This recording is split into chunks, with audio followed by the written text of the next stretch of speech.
Hindi class में आप सभी लोगों का स्वागत है। बच्चों, आज हम कक्षा 8 आपकी जो प्रज्ञा पुस्तक है उसमें से अंतिम पाठ है पाठ 22, जिसका नाम है खान पान की बदलती तस्वीर, जिसे प्रयाग शुक्ल जी ने लिखा है। तो आज हम इस वीडियो को पढ़ने वाले हैं, लास्ट तक पढ़ेंगे, इसके अर्थ को समझेंगे, इसके व्याख्या को समझेंगे। तो बच्चों, आप वीडियो को आखिरी तक ज़रूर देखिएगा ताकि आपके जो पाठ है ये अच्छे से आपको समझ में आ जाए और इसका अर्थ और व्याख्या भी आप अच्छे से जान सकें।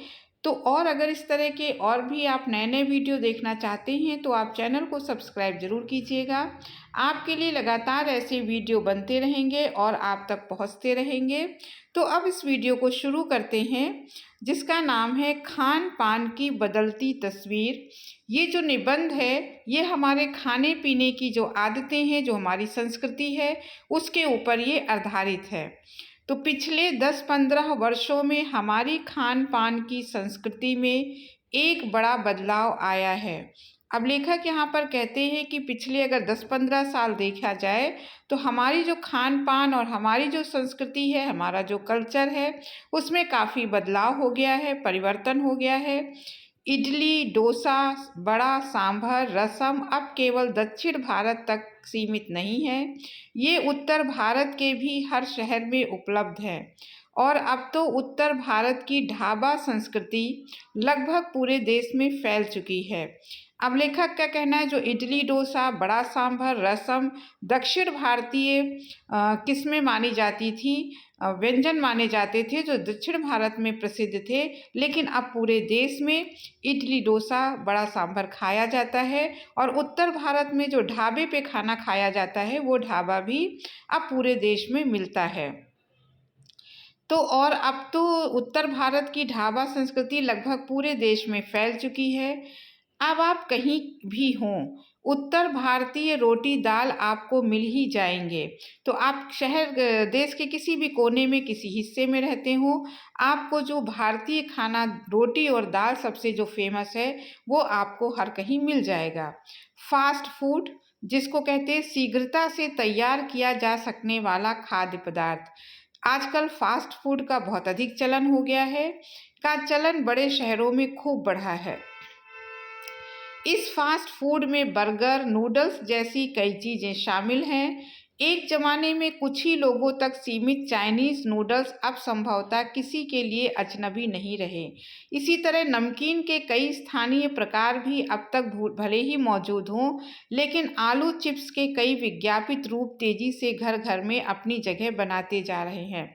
अब लेखक का यहाँ कहना है कि फास्ट फूड आजकल हमारी संस्कृति में बहुत तेज़ी से बढ़ रहा है और ये भारत के किसी भी कोने में हो, फास्ट फूड के शौकीन आज आपको हर जगह मिल जाएंगे।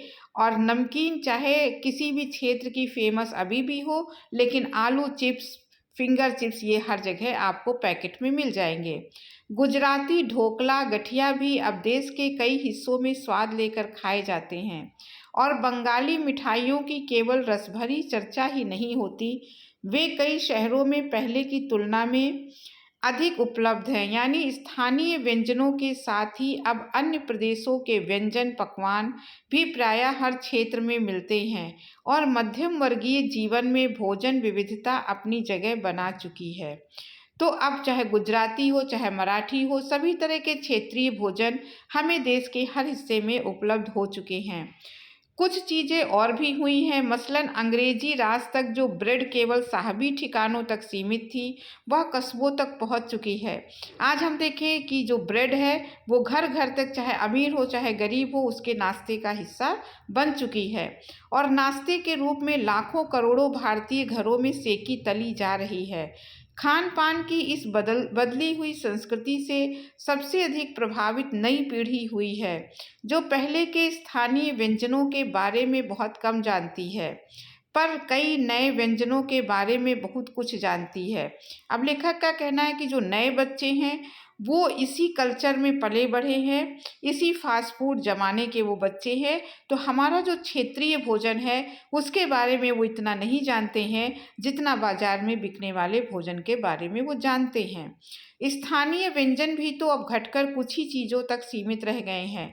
बम्बई की पाव भाजी और दिल्ली के छोले कुलचों की दुनिया पहले की तुलना में बढ़ी जरूर है, पर अन्य स्थानीय व्यंजनों की दुनिया छोटी हुई है। जानकार ये भी बताते हैं कि मथुरा के पेड़ों और आगरा के पेठे नमकीन में अब वो बात कहाँ रही। यानी जो चीज़ें बची भी हुई हैं उनकी गुणवत्ता में फ़र्क पड़ा है। अब यहाँ पर लेखक कहता है कि क्षेत्र विशेष की चीज़ें, चाहे वो आगरे का पेठा हो, मथुरा का पेड़ा हो या मुंबई की पाव भाजी हो, ये बढ़ा ज़रूर है, लेकिन उसकी जो गुणवत्ता है, उसकी जो गुणवत्ता माने उसका जो सामान की जो साफ सफाई या उसकी गुण है वो कम हो गए हैं। फिर मौसम और ऋतुओं के अनुसार फलों खाद्यान्नों से जो व्यंजन और पकवान बना करते थे, उन्हें बनाने की फुर्सत भी अब कितने लोगों को रह गई है। अब गृहिणियों या कामकाजी महिलाओं के लिए खरबूजे के बीज सुखाना, छीलना और फिर उनसे व्यंजन तैयार करना सचमुच दुस्साध्य है। यानी हम पाते हैं कि एक ओर तो स्थानीय व्यंजनों में कमी आई है, दूसरी ओर वे ही देसी विदेशी व्यंजन अपनाए जा रहे हैं जिन्हें बनाने पकाने में सुविधा हो। तो आजकल वो व्यंजन ज़्यादा बन रहे हैं जो जल्दी से जल्दी बन जाएं, और बल्कि क्षेत्रीय जो हमारे व्यंजन है वो पीछे पड़ते जा रहे हैं, लोग उनको भुलाते जा रहे हैं। जटिल प्रक्रियाओं वाली चीज़ें तो कभी कभार व्यंजन पुस्तिकाओं के आधार पर तैयार की जाती हैं। अब शहरी जीवन में जो भागम भाग है उसे देखते हुए यह स्थिति स्वाभाविक लगती है। फिर कमर तोड़ महंगाई ने भी लोगों को कई चीज़ों से धीरे धीरे वंचित किया है। जिन व्यंजनों में बिना मेवे के स्वाद नहीं आता, उन्हें बनाने पकाने के बारे में भला कौन 4 बार नहीं सोचेगा, क्योंकि मेवा इतना महंगा बाज़ार में है, तो मेवे वाली चीज़ें भी लोग बनाने से कतराने लगे हैं। खान पान की जो एक मिश्रित संस्कृति बनी है, इसके लिए अपने सकारात्मक पक्ष भी हैं। गृहिणियों और कामकाजी महिलाओं को अब जल्दी तैयार हो जाने वाले विविध व्यंजनों की विधियां उपलब्ध हैं। नई पीढ़ी को देश विदेश के व्यंजनों को जानने का सुयोग मिला है, भले ही किन्हीं कारणों से और किसी खास रूपों में, क्योंकि ये भी एक सच्चाई है कि ये विविध व्यंजन इन्हें निखालिस रूप से उपलब्ध नहीं हैं। तो यहाँ पर लेखक का कहना है कि आजकल ज़्यादातर महिलाएं वर्किंग हैं, कामकाजी हैं, घर के बाहर जाकर भी ऑफिस में काम करती हैं, तो उन्हीं चीज़ों को बनाना पसंद करती हैं जो बहुत ही जल्दी बन जाती हैं। आज़ादी के बाद उद्योग धंधों, नौकरियों, तबादलों का जो एक विस्तार हुआ है, उसके कारण भी खान पान की चीज़ें किसी एक प्रदेश से दूसरे प्रदेश में पहुंची हैं। बड़े शहर के मध्यम वर्गीय स्कूलों में जब दोपहर के वक्त बच्चों के टिफ़िन डब्बे खुलते हैं तो उनसे विभिन्न प्रदेशों के व्यंजनों की एक खुशबू उठती है। लेखक का कहना है कि नौकरी के सिलसिले में एक प्रदेश के लोगों का दूसरे प्रदेश में आना जाना रहता है, वहाँ वो काम करते हैं, उनके तबादले होते रहते हैं। तो इस तरीके से एक प्रदेश का व्यंजन दूसरे प्रदेश के लोगों को आसानी से पहुँच जाता है, और स्कूल के बच्चे जब अपना टिफ़िन इंटरवल में खोलते हैं तो उनके टिफ़िन में अलग अलग तरह के व्यंजन दिखाई पड़ते हैं, उनकी खुशबू मिलती है। हम खान पान से भी एक दूसरे को जानते हैं। इस दृष्टि से देखें तो खान पान की नई संस्कृति में हमें राष्ट्रीय एकता के लिए नए बीज भी मिल सकते हैं। बीज भली भांति तभी अंकुरित होंगे जब हम खान पान से जुड़ी हुई दूसरी चीज़ों की ओर भी ध्यान देंगे। मसलन हम उस बोली बानी, भाषा भूषा आदि को भी किसी न किसी रूप में ज़्यादा जानेंगे जो किसी खान पान विशेष से जुड़ी है। इसी के साथ ध्यान देने की बात यह है कि स्थानीय व्यंजनों का पुनरुद्धार भी जरूरी है, जिन्हें अब एथनिक कहकर पुकारने का चलन बढ़ा है। ऐसे स्थानीय व्यंजन केवल 5 सितारा होटलों के प्रचारार्थ नहीं छोड़ दिए जाने चाहिए। 5 सितारा होटलों में वे कभी कभार मिलते रहें, पर घरों बाजारों से गायब हो जाएं तो ये दुर्भाग्य ही कहा जाएगा। अच्छी तरह बनाई पकाई पूड़ियाँ, कचौड़ियाँ, जलेबियाँ भी अब बाजार से गायब हो रही हैं। मौसमी सब्जियां तो भरे हुए समोसे अब कहाँ मिलते हैं। उत्तर भारत में उपलब्ध व्यंजनों की भी दुर्गति हो रही है।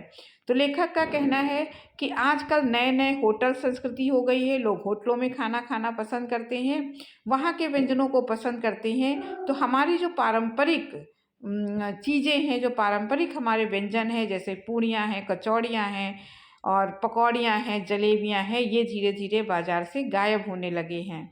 अचरज नहीं कि पहले उत्तर भारत में जो चीज़ें गली मोहल्लों की दुकानों में आम हुआ करती थी, उन्हें अब खास दुकानों में तलाशा जाता है। ये भी एक कड़वा सच है कि कई स्थानीय व्यंजनों को हमने तथाकथित आधुनिकता के चलते छोड़ दिया है और पश्चिम की नकल में बहुत सी ऐसी चीज़ें अपना ली हैं जो स्वाद, स्वास्थ्य और सरसता के मामले में हमारे बहुत अनुकूल नहीं हैं। हो ये भी रहा है कि खान पान की मिश्रित संस्कृति में हम कई बार चीज़ों को असली और अलग स्वाद नहीं ले पा रहे।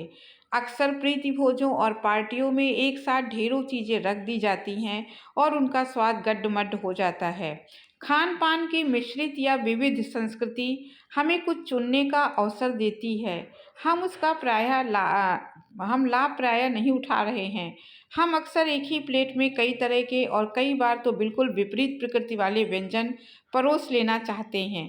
तो यहाँ लेखक का कहना है कि मिश्रित संस्कृति जिसमें हर तरह के व्यंजनों को स्थान मिलता है, ऐसा दावतों में, पार्टियों में हमने देखा है कि बहुत सारे स्वाद के व्यंजन, बहुत सारे प्रांतों के व्यंजन एक ही दावत में परोसे जाते हैं, लेकिन लोग एक ही प्लेट में सब तरह की चीज़ों को लेकर उसके स्वाद को अलग अलग उसका लाभ नहीं ले पाते हैं और इस प्रकार उन्हें कोई फ़ायदा नहीं होता है।